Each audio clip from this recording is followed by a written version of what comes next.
महात्मा ज्योतिबा फुले यांनी स्त्री शिक्षणासाठी लढा दिला. त्या काळी स्त्री म्हणजे फक्त चूल आणि मूल यापर्यंतच मर्यादित होती. शिवाय बालविवाह, सतीची प्रथा अशा अनेक रूढींनी स्त्रियांचं जगणं मुश्किल केलं होतं.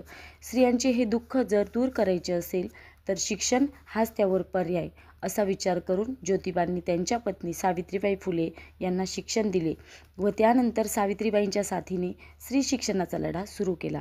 कारण त्यांना ठाऊक होते, शिक्षण हे वाघिणीचे दूध आहे, जो पिणार तो गुरगुरल्याशिवाय राहणार नाही. परंतु हे कार्य इतके सोपे नव्हते.